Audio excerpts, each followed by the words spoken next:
Então, muito boa tarde. É um prazer estar essa tarde aqui com os senhores.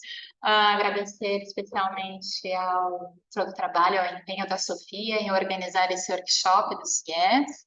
Ah, Estive, né, aqui no SCTE fazendo um trabalho de investigação ao longo deste último ano, e é esse trabalho de investigação que eu vou apresentar alguns dos resultados hoje. Bom, a atividade de hoje foi intitulada de Grande Estratégia e Poder Cibernético, um estudo de caso do Reino Unido, França e Portugal. Eu sou a Natália Diniz Schwetter, sou pós-doutora em Ciências Militares pela Escola de Comando e Estado-Maior do Exército no Brasil, também doutora em Ciência Política pela UFPE, né, a Federal de Pernambuco. Minha formação de base é as relações internacionais, tanto na Unesp quanto na UFSC. Aqui, né, tive a oportunidade também, né, após a conclusão do meu pós-doutorado, de trabalhar por 2 anos no Centro de Estudos Estratégicos do Exército, e de lá que muito que fui tendo essa perspicácia, essa sensibilidade com este tema de grande estratégia, de pensar um pouco o futuro, de pensar um pouco sobre o planejamento dos países, né, nesse ambiente conseguir desenvolver alguns estudos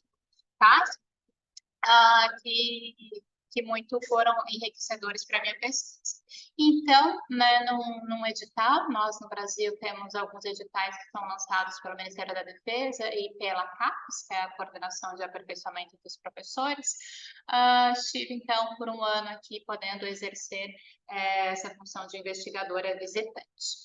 Bom, feita a minha apresentação, passo então aquilo que é mais interessante, que seria que vai aí tocar essa pesquisa, quais foram os pontos, as perguntas, os objetivos, né, que tive.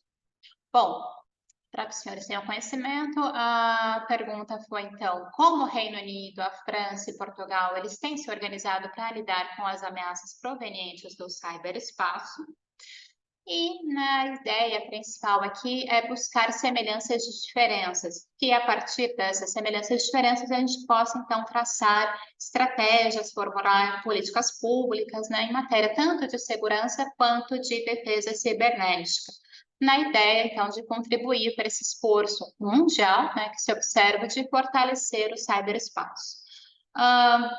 Depois de 3 estudos de casos, chega-se a atingir-se uma fase de comparação, uma comparação sistemática e contextualizada, sistemática porque ela estabelece categorias e contextualizada porque ela observa a história, né, todo esse recorrido que eu vou contar aqui para vocês, e foi pautada principalmente em fontes primárias, né, na observação de documentos oficiais, tanto provenientes do governo, quanto de órgãos como as Forças Armadas, né, o Ministério da Defesa, e outras agências.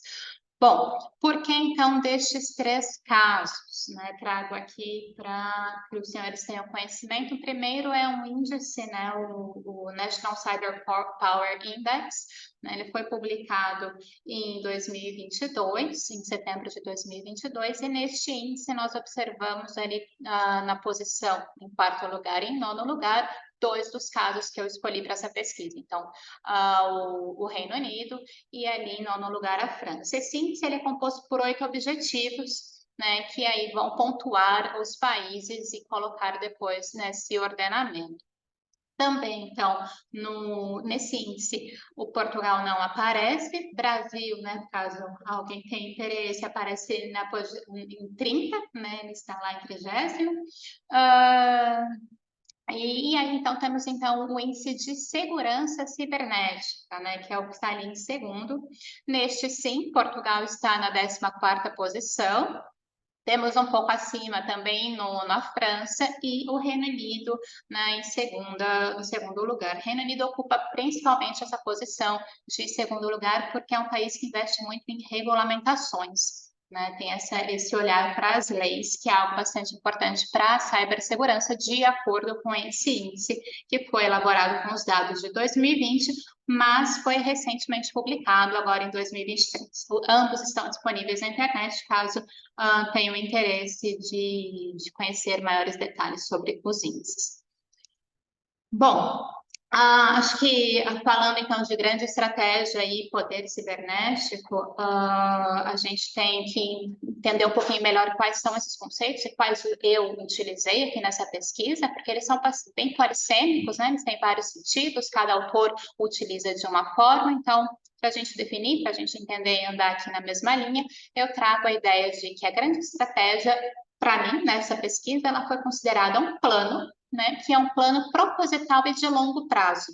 Então, como eu penso em uma guerra do futuro, eu penso nessas adaptações que os exércitos e as forças e os estados estão tendo que fazer para viver neste futuro, a ideia de longo prazo, para mim, é bem importante. Então, e que, além disso, né, dele ser um plano de longo prazo, ele observa todos os recursos do Estado. Então, ele é um plano holístico, né, que ele leva em consideração não só os elementos militares, mas também os não militares, para a preservação e para o desenvolvimento do interesse da nação.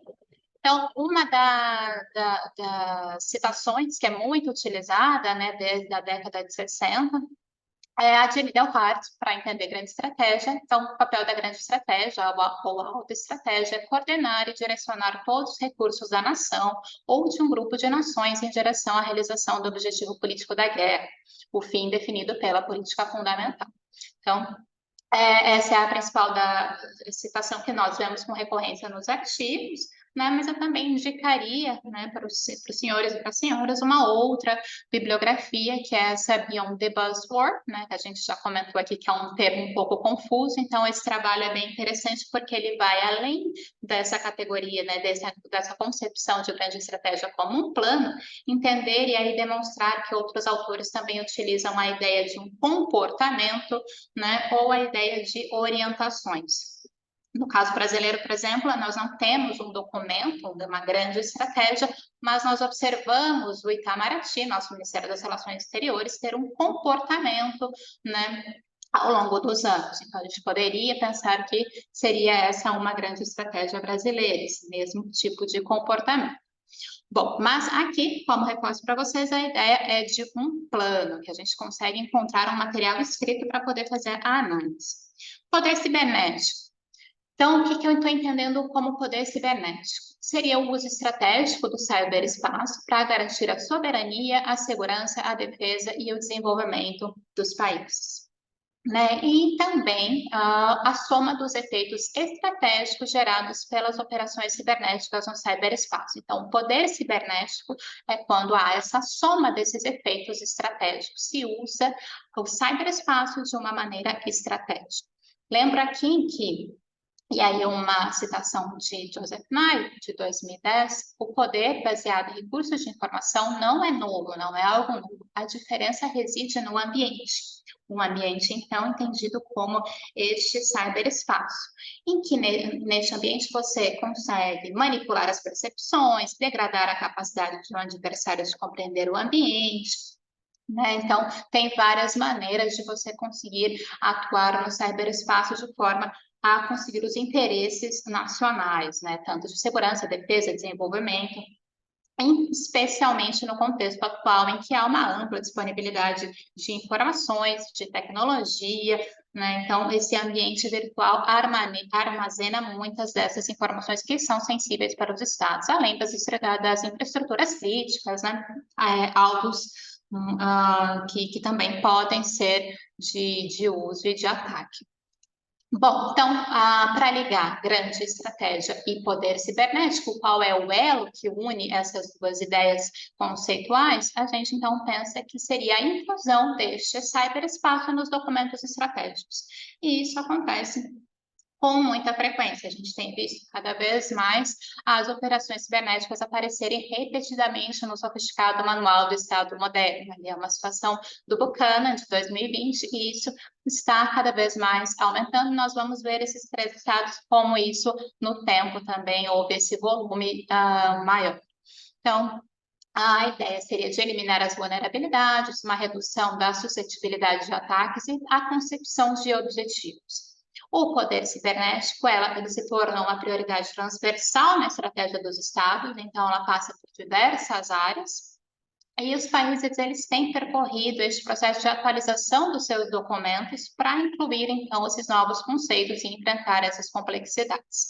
E esse domínio, né, o novo domínio cibernético, cunhado pela OTAN como um domínio, né, pela NATO, ele se tornou também um domínio crucial não só para os estados, mas também para o planejamento militar. Então, é isso que a gente vai observar não só nos documentos estatais, ele tem aparecido com maior frequência, mas também nos documentos das Forças Armadas que precisam saber operar nesse novo domínio.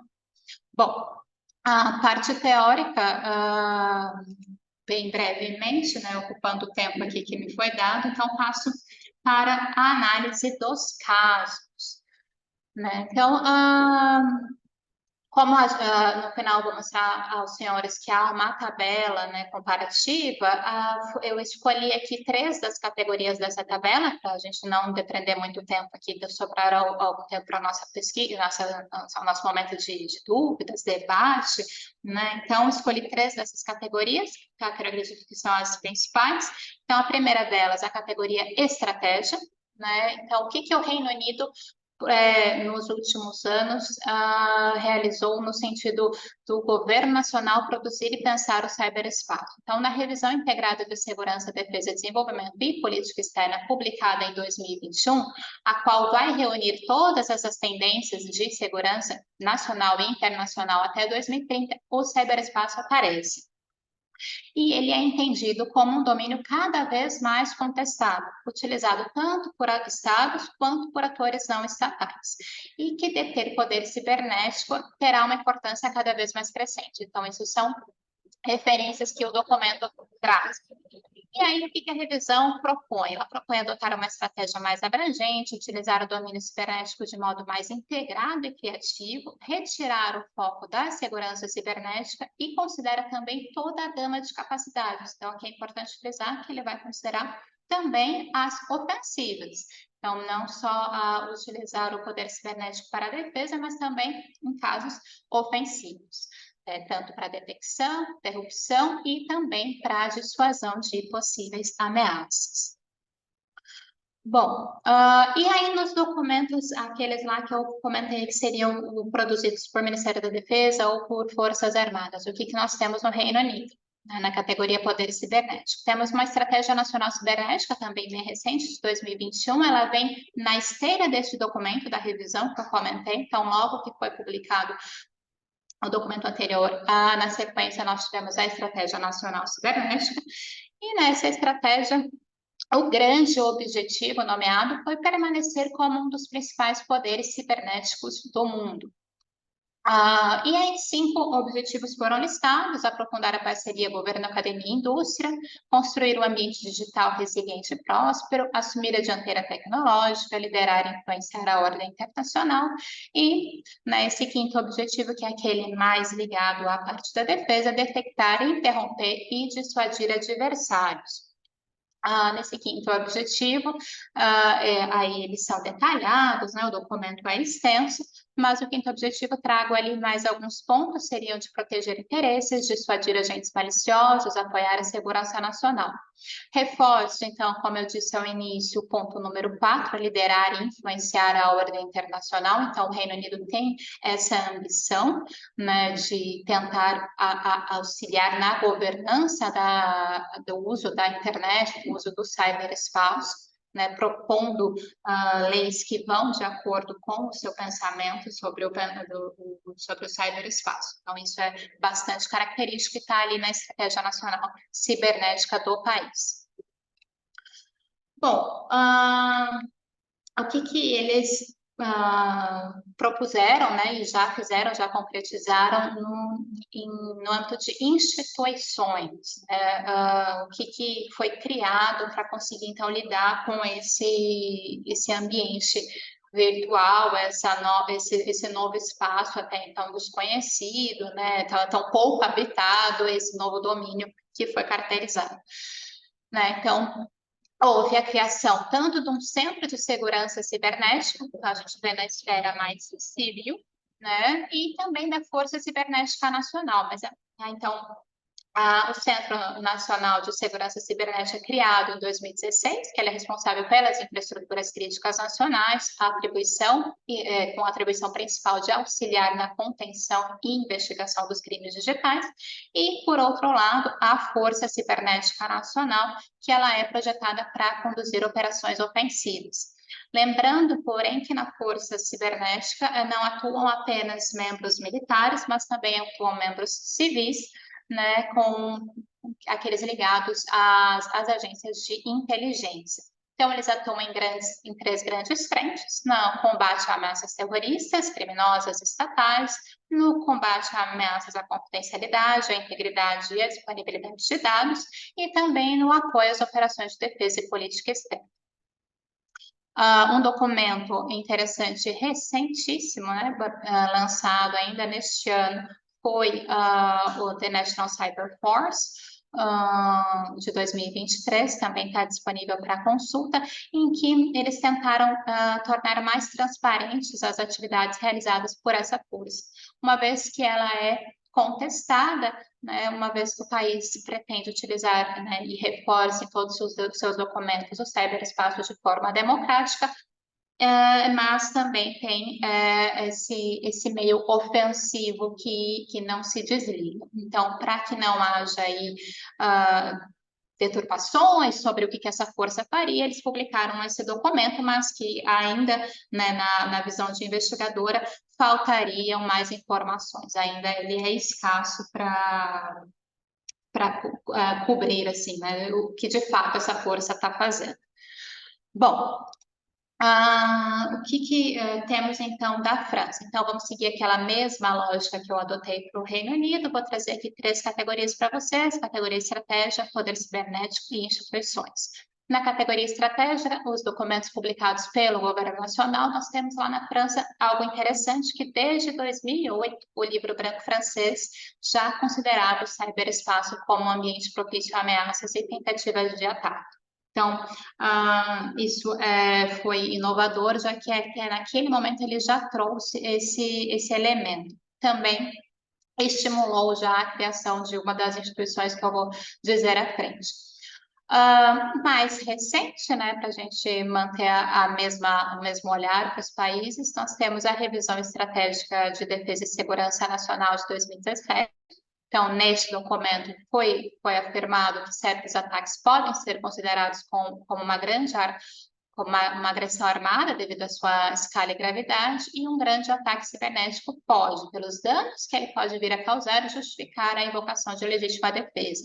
Então, aí, mais uma vez, como o ataque cibernético, ele pode mobilizar os meios da nação francesa para agir em legítima defesa. Tivemos, então, mais recentemente, a atualização dessa revisão estratégica publicada em 2021, em que o cyber continuou aparecendo com bastante proeminência, e aí o cyber e o espaço são agora campos assumidos de rivalidade estratégica, então eles de fato adentraram a agenda estatal. E, né, no contexto de guerra no continente europeu, os franceses sentiram a necessidade de reatualizar, né, fizeram então uma revisão nacional da estratégica, né, publicada em 2022, também neste contexto de muitos usos da tecnologia cibernética. Então, a sofisticação da capacidade cibernética ofensiva e aprimoramento da resiliência foram os pontos em que eles observaram alguma fragilidade que necessitaram fazer, então, essa revisão. E um dos trechos ali citados nessa revisão é que fortalecer o nível de cibersegurança é essencial para preparar o país para mais ameaças. Bom, em poder cibernético, né, também a gente tem na França ali algo em torno de 2013, né, algumas doutrinas, um material ainda bem incipiente, só para que eles fosse divulgado o que era aquele ambiente, né, o que era o domínio cibernético, mas algo mais denso, em que o ciberespaço passou a compor, de fato, a agenda estatal, foi com a Estratégia Nacional para a Segurança Digital de 2015. Então, deixou de ter aquela visão estritamente técnica e militar e passou a vir para a agenda do Estado em 2015. observando, então, que não se reduzia ao Estado, mas era algo muito mais internacional, neste mundo globalizado, e com essa busca por esse cyberespaço livre, aberto, democrático, representativo e inclusivo, foi, então, publicada em 2017 essa Estratégia Internacional da França pelo Digital. Então, em um primeiro momento só nacional, e depois, em 2017, ampliada para o âmbito internacional. Mas o documento principal que se analisa nessa categoria, com certeza, é a revisão estratégica de ciberdefesa, que é considerada, né, pelos próprios franceses, o livro branco da defesa cibernética. Né? Então, ele traz muitas recomendações, né? Ele faz de forma que integre os meios para a defesa cibernética, reforçar a resiliência e buscar no âmbito internacional a regulamentação do ciberespaço, que são elementos ali e alguns dos objetivos dessa revisão. Algo muito interessante aqui, vou falar bem brevemente para vocês, são as recomendações que essa revisão faz ao final. Então, ao final deste documento, há uma lista com mais ou menos 50 recomendações, né, e bem práticas, né? Isso às vezes carece, os documentos às vezes carecem de uma política pública ali idealizar de fato que deve ser feito, né? E em quanto tempo isso deve ser feito? Né, para que não fiquem apenas ideias, né, e aquelas acabam não sendo concluídas, não sendo posto em prática. Então, há uma lista, assim, bem objetiva no final, e duas dessas recomendações, uma foi, né, ali em 2018, vejam, a definição de uma doutrina para o ciberespaço era algo urgente para os franceses em 2018. E, né, algo que eu achei curioso, que eu trouxe aqui como uma curiosidade também, eles pensaram, né, que o desenvolvimento de uma aplicação para os telemóveis seria algo interessante de ser feito a médio prazo, de forma que se aumentasse a cultura digital, né, que as pessoas pudessem participar mais desse ambiente. Então, observando ali que a doutrina era algo urgente em 2018, nós vemos que em 2019 a França teve ali duas doutrinas bem de bastante importância, né, que foi a de luta informativa ofensiva, né, e a defensiva. Então, tanto no âmbito ofensivo quanto defensivo, em 2019, a França conseguiu já publicar essas novas doutrinas. Então, a doutrina ofensiva seria um conjunto de ações realizadas no ciberespaço que produzem efeitos contra um sistema rival, sejam elas materiais ou imateriais, e o principal objetivo é contribuir para a supremacia militar, e a defensiva, as principais linhas de ação são, em síntese, antecipação, detecção, reação, e contribui com as missões de prevenção, proteção e atribuição. Mais tarde, observou-se, né, agora em 2021, que não conseguiam se mais ficar apenas no campo ofensivo e defensivo, mas que extrapolou-se para um campo de influência.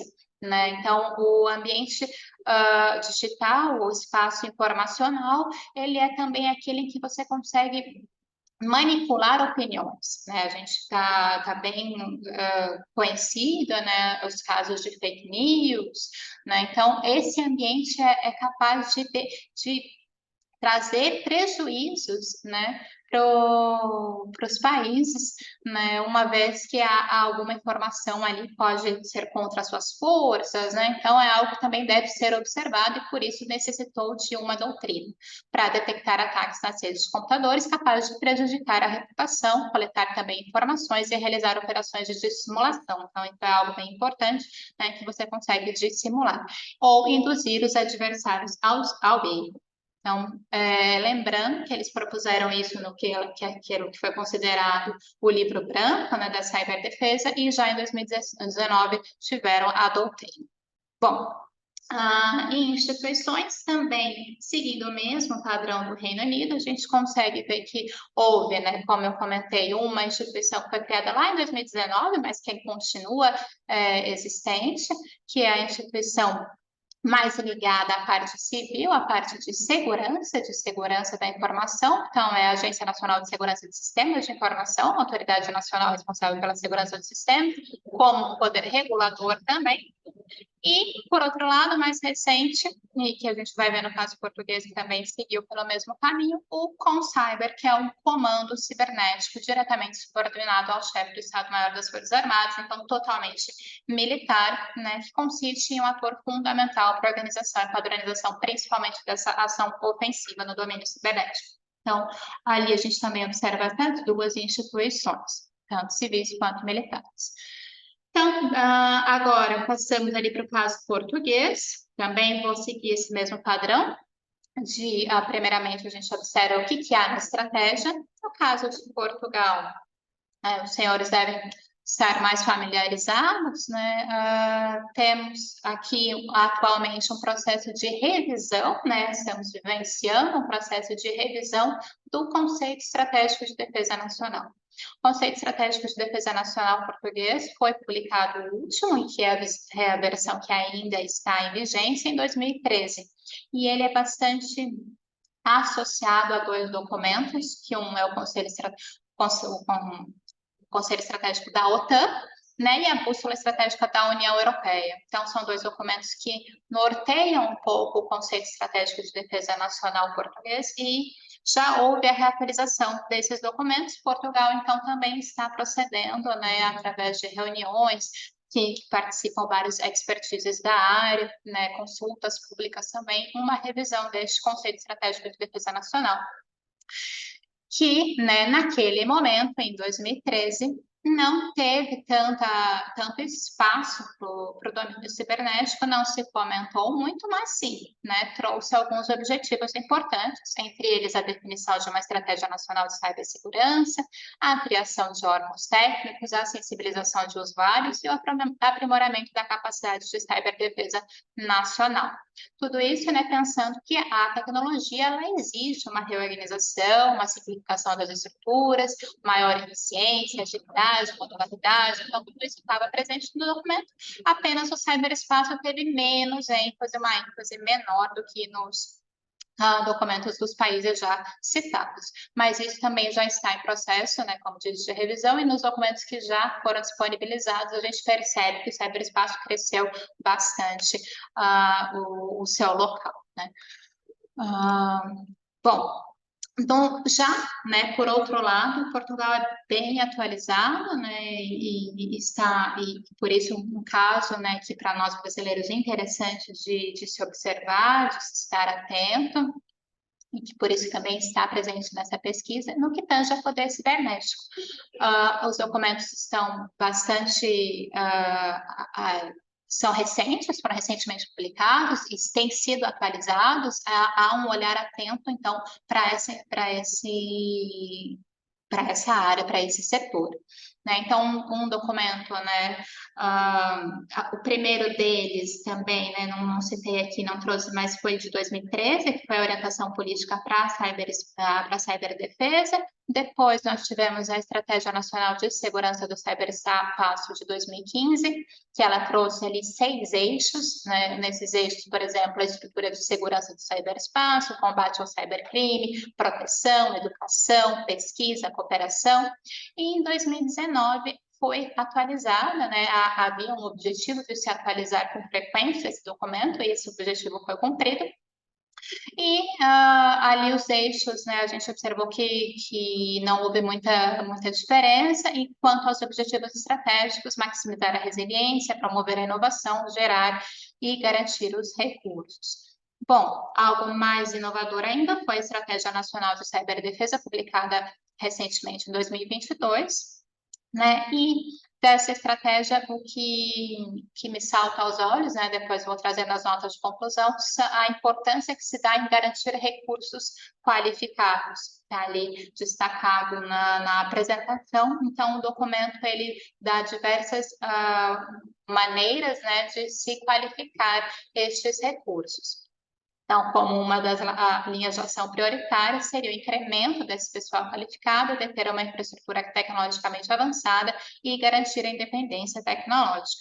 Né? Isso é algo que coaduna bastante com bom que eu venho estudando, né, uma vez que você não adianta apenas você conquistar meios, né, não sai deter aí um poder cibernético baseado em instrumentos, mas sem a capacidade operacional das pessoas que estão ali por trás dessas máquinas. Então, a importância desses recursos estarem sempre atualizados, né, capazes de utilizar estes novos ambientes.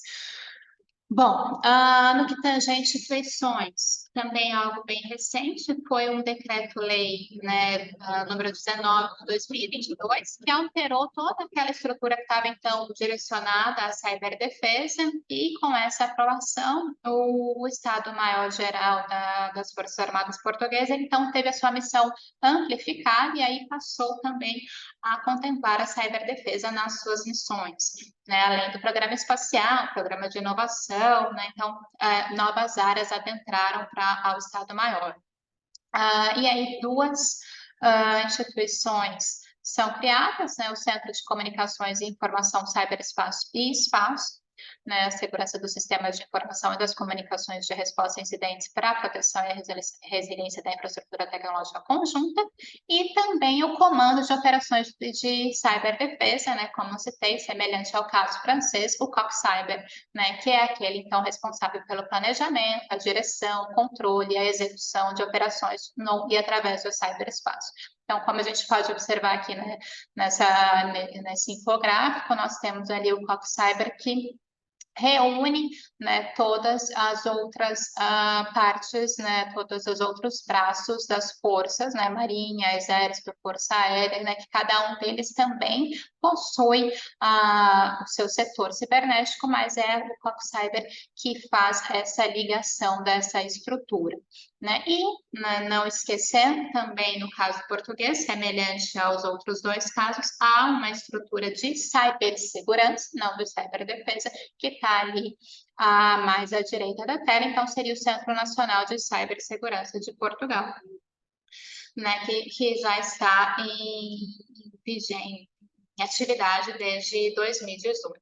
Né? Então, ele que é o mais voltado para que tenha essa competência, essa autoridade nacional na área de cibersegurança, e também atua ali ligado com o CERT e com todas essas outras agências, né, de cibersegurança de Portugal. Então, temos a parte do COPCyber e a parte do Centro Nacional de Cibersegurança. Bom, então, destrinchado ali um pouquinho dos casos, né? Como eu comentei com os senhores, há então 5 categorias nessa pesquisa. As 3 primeiras, brevemente, fiz um panorama da grande estratégia, os documentos do Governo Nacional, do Poder Cibernético, são aqueles documentos da Defesa Nacional, as instituições, tanto civis quanto militares, tanto instituições de segurança quanto de defesa, e aí mais 2 categorias que completam essa pesquisa, né, essa investigação, são as categorias de inovação e de parcerias. Inovação, a minha pretensão é trazer aquilo que há de mais novo, né, que há de diferente, que se destaca, que nos outros países eu não consegui localizar ideias iguais, né, e que os países estão, de fato, inovando, né, e em parcerias, o que esses países têm feito em termos de cooperação internacional, os exercícios, que nessa área são muito importantes, então, exercícios que envolvem principalmente as esferas militares, mas também as outras, né, em uma atividade interagências, né, as outras agências desse setor cibernético. Então, é algo que fica ali numa quinta categoria para análise e comparação, para que a gente possa aprender, né, com estes casos. Então, bem rapidamente, já que eu não comentei com os senhores, aqui só para que os senhores tenham conhecimento, na inovação, né, o Reino Unido tem um projeto, né, que é o Active Cyber Defense, né, que é uma parceria com a indústria para a redução de uma maneira relativamente automatizada, né, e uma proporção significativa dos ataques cibernéticos. Então, aquela parceria necessária entre academia, indústria, setor governamental, né? Então, os Estados Unidos, o Reino Unido, desculpa, conseguiu através do Active Cyber Defense, e também um outro projeto interessante do país é o Cyber Protect, que é a ideia de aproximar os cidadãos com as informações, né? Então, esse amálgama é efetuado por esse projeto. Né? Lá na França, nós temos o Cyber Campus, que é uma região onde se reúnem as principais atores nacionais e internacionais da área. Então, na cidade de Rennes, na França, a gente consegue ali encontrar diversos agentes do setor cibernético, então eles conseguem se comunicar com maior facilidade, além da rede de defesa cibernética da Reserva do Cidadão. Outra iniciativa interessante do governo francês seria o de ter um contingente da reserva especializado na área da cibernética. Né? No caso de Portugal, nós temos o Hub, né, que seria o Cyber Academia and Innovation Hub, que é para a formulação, o treino e os exercícios para o desenvolvimento das competências e recursos humanos afetos à cibersegurança.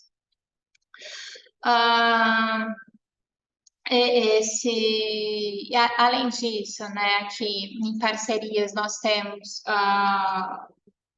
o Reino Unido, né, fazendo uma parceria interessante né, participando da Aliança Five Eyes, né, que é uma aliança de compartilhamento de informações, de proteção contra ameaças, em que participam Estados Unidos, Reino Unido, Canadá, Austrália, Nova Zelândia.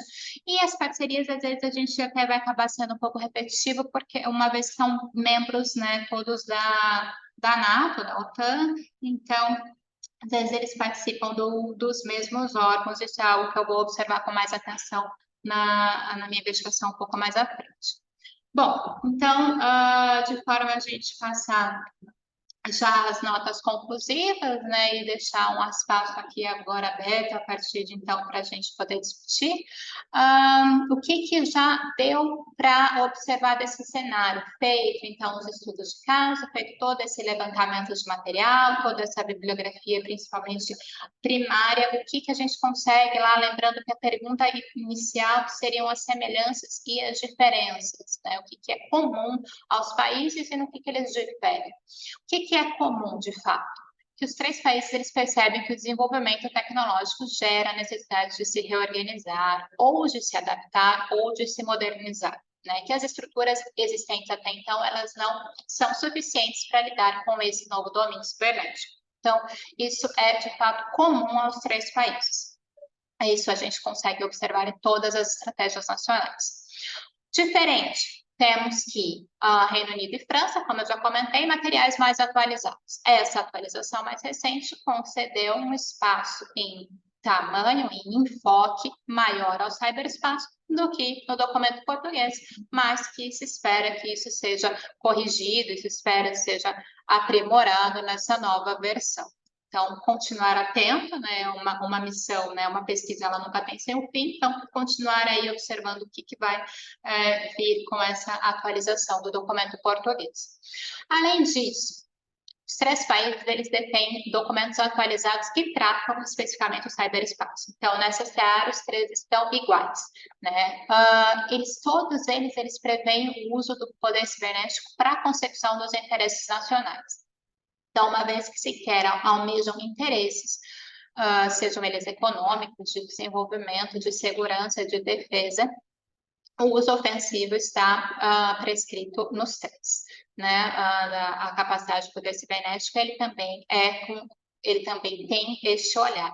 Não só, né, o olhar dos interesses nacionais, mas também para se incrementar a resiliência. Então, os três países sentem que necessitam melhorar o poder cibernético para poderem aprimorar como estão, né, como recebem, como possivelmente se forem atacados, como saem de uma situação de ataque, né? Então, eles precisam incrementar esse poder de resiliência. Então, isso é dado para os três. O que difere nessa área?